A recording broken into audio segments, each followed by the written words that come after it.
They know who that person is, but look at their situation.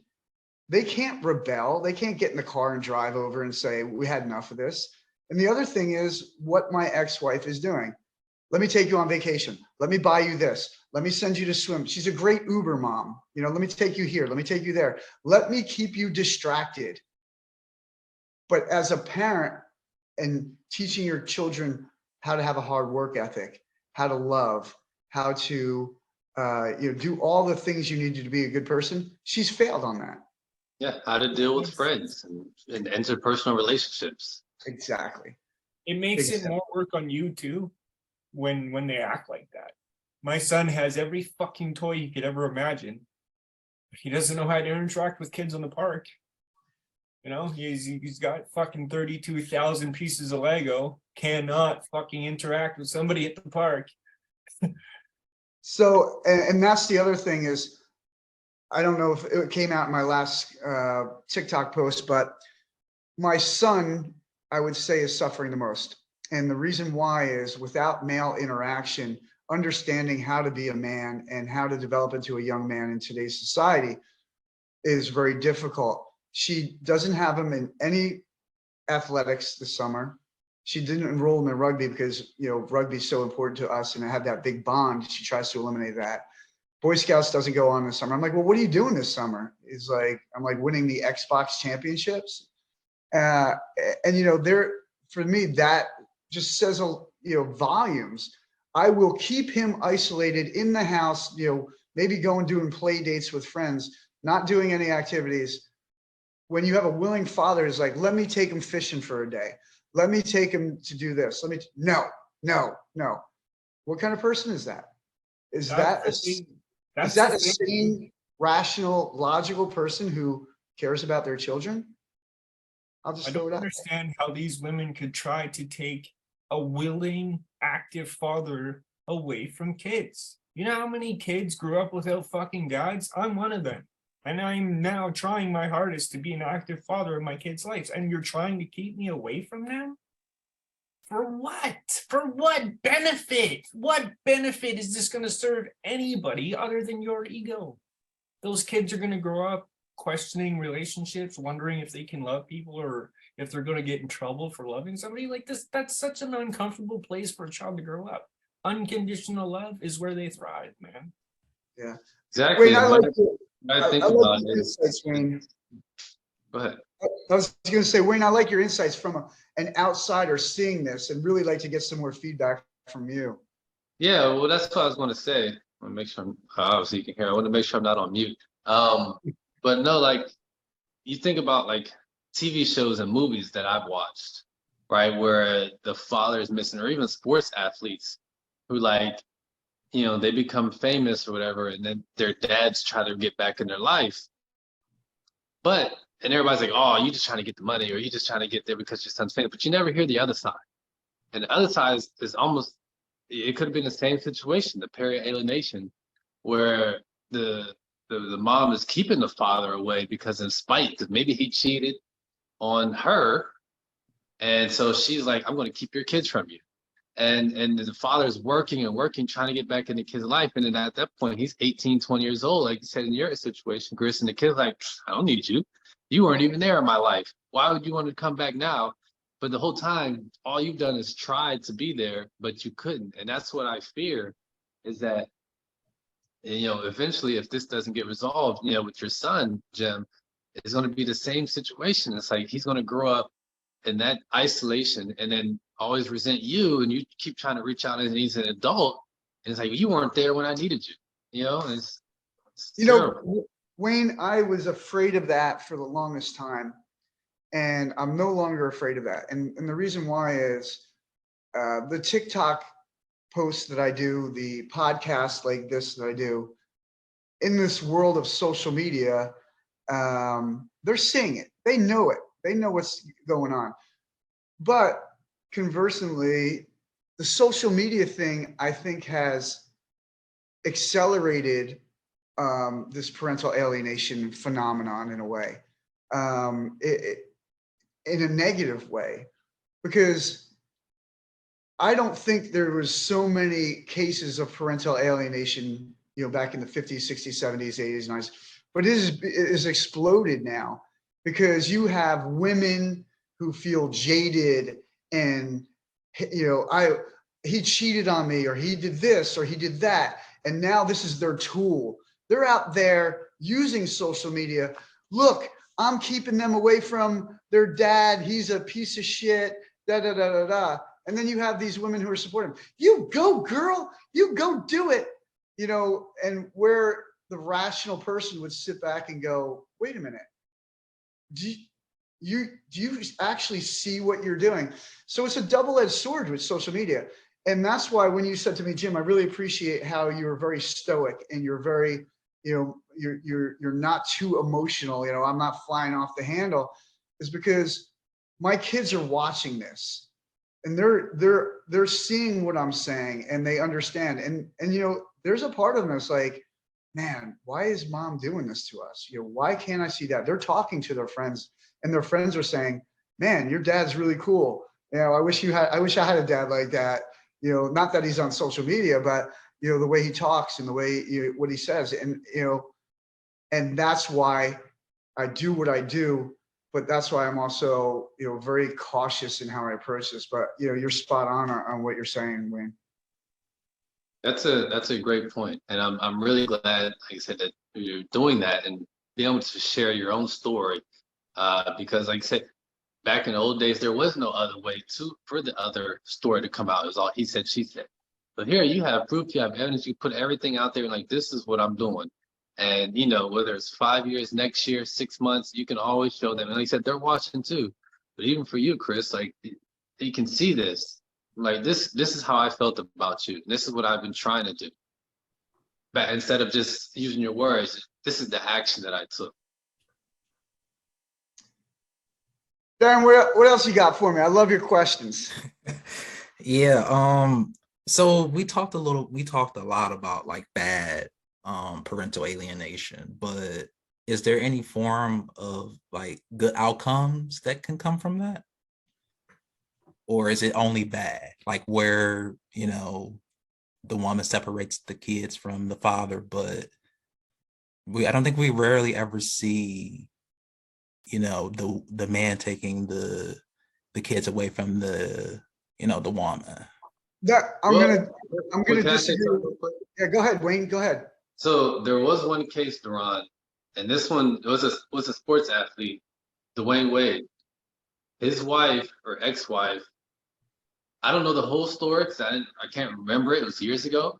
But if you look that up, he fought custody for a while to get full custody. And the ex-wife was complaining because, oh, well, how's he going to have custody? Because he's an athlete, he's always traveling, blah, blah, blah. But he ended up winning his battle. He got full custody of his kids.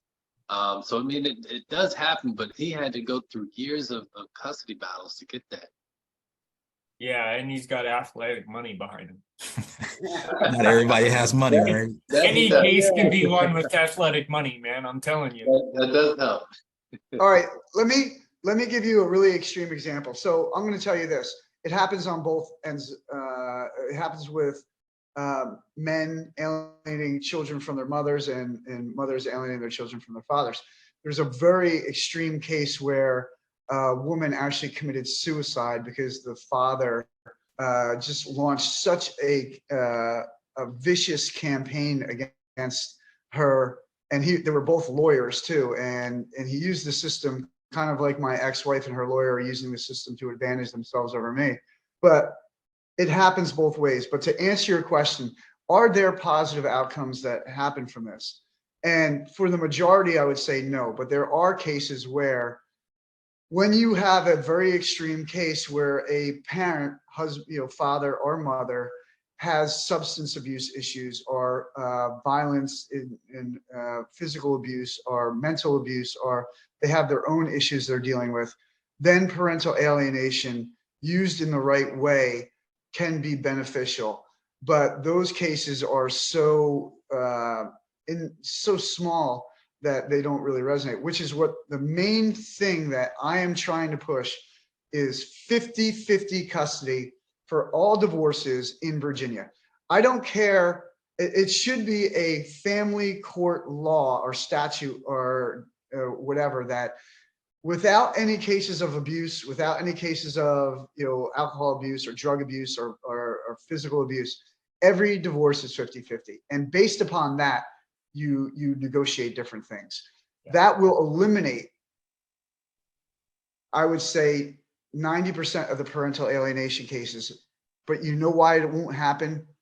Is I would argue because the court system and the therapists and the lawyers and all of the piranha and pariah out there who make hundreds of millions of dollars a year don't want it to happen.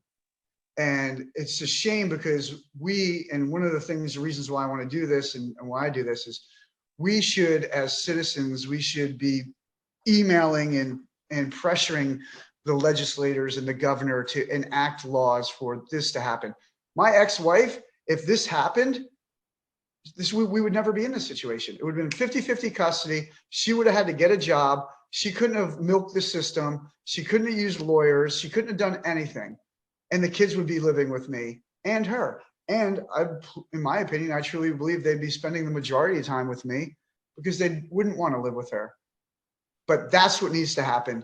That's what will end all of this stuff. 50-50 laws that say 50-50 custody, except for extreme cases. So one thing which we haven't talked about, which is child support.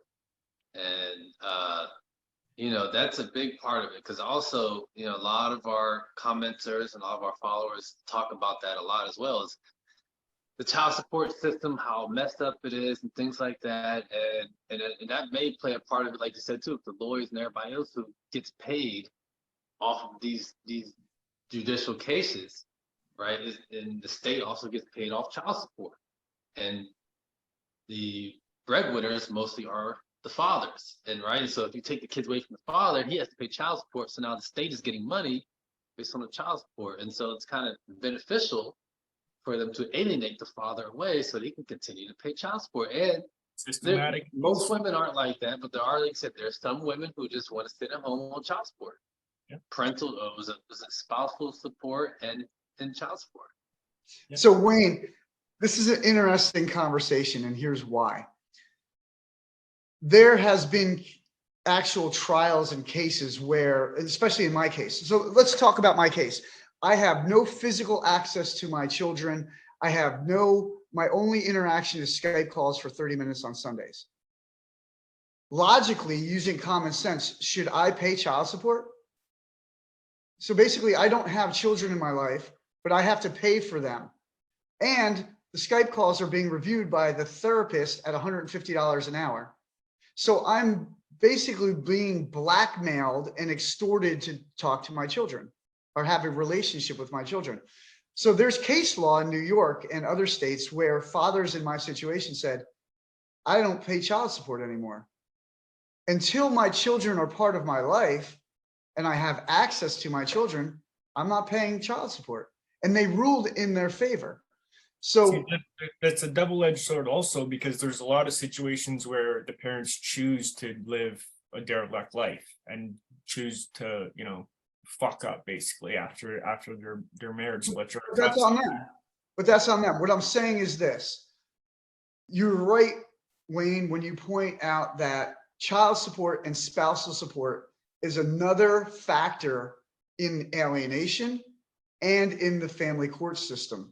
And it's used as a tool to punish more than it's a tool used to benefit the children.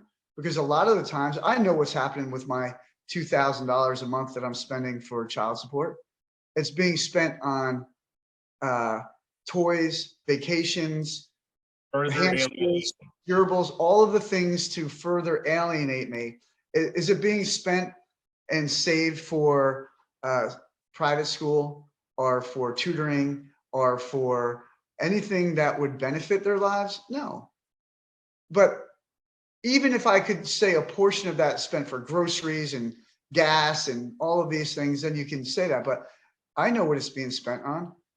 $400 a week for gymnastics, stuff, and $280 for her new gymnastic outfit, and all of these things. And what what's more important, buying that Lego or buying that this, or giving that parent an hour and a half to go to dinner and talk about how they're doing and see how they're doing.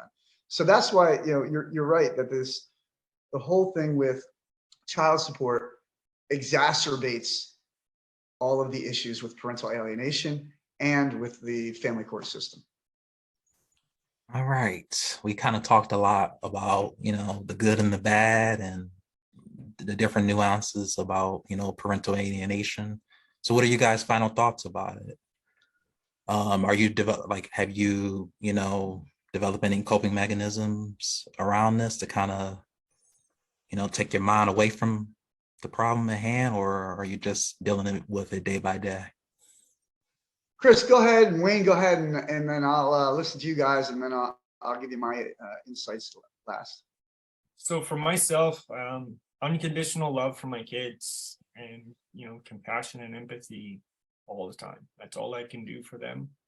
I can't say what's going on. I can't really be too honest with them about what's happening yet because they're still pretty young.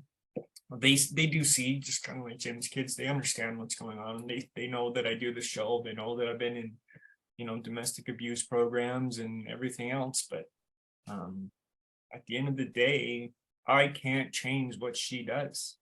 And that's the most horrific thing about this. No matter what I do personally to adjust myself and fix myself according to what she thinks is wrong with me, I'll never be good enough to be in those kids' lives. And that's the most detrimental thing for those kids, because they have a loving, willing father who's willing to do anything for them.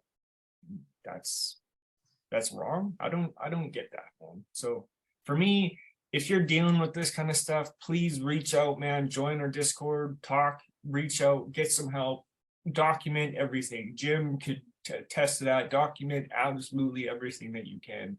Record conversations with your kids. Enjoy your life with them when you get it, because, man, I'm telling you, as a father of 3 kids and I only get to see 2 of them, it can go like that. So enjoy every minute you have with your children. Enjoy being a father. Yeah, I would just say, like I said earlier, man, you guys are so strong to go through that, and all the guys out there who are going through the same thing, just know you're not alone. You can reach out, support, and we hope you get through it and get to be able to see your kids. All right, so here's my take on this. I would agree with Chris. You know, I have a different way of stating it. I say you can't fix stupid. So you can't let your ex-wife or your, you know, try to influence you or shape your behavior. And here's a phrase that one of my good friends told me: the only influence you have on me is the influence I allow you to have on me. So when dealing with my ex-wife, I have to deal with her for the court shit and for the Skype calls. Outside of that, she has no influence on my life. You know, I don't sit and opine about her and go, oh, why can't she change? You know, every once in a while I do pray for her. I say, God, you know, please, you know, show her what she's doing. Please give her wisdom. But does she have any influence in my life? None whatsoever. So that's number one. Number two, it's really difficult as a parent, if you're a good parent and a loving parent, whether you sacrifice yourself for your children or whether you put yourself first. And that's a very delicate, you know, balancing act that you need to do as a parent. So what I do is I look at it as, if I can't maintain my mental health, my physical health, my business, and you do the things that I do, I can't be a good parent. So I put myself in the hierarchy of, I have to maintain all of these things so I can be a good parent without subjugating my parental responsibilities below myself. But it is a delicate act that you have to be able to maintain, and that differs for each individual. So what I do is, if I put it into 3 buckets, I say what my ex-wife is doing is whatever. I can't control that. I don't give a shit. I control my behavior, my character, how I act, how I behave, what I do for myself, all reflected towards my children. And if I can do those 3 things, I just cancel out the noise. I don't give a shit about my lawyers and motions and things like that. I went out on a date, I go out and I have fun, I enjoy my life. Because at the end of the day, if you live a miserable life where you're downtrodden, you're pissed off and you're angry, what life is that? I love coming here. I love talking to you guys. I love sharing, things, because if people can feed off my energy and my strength and my positiveness, it helps them.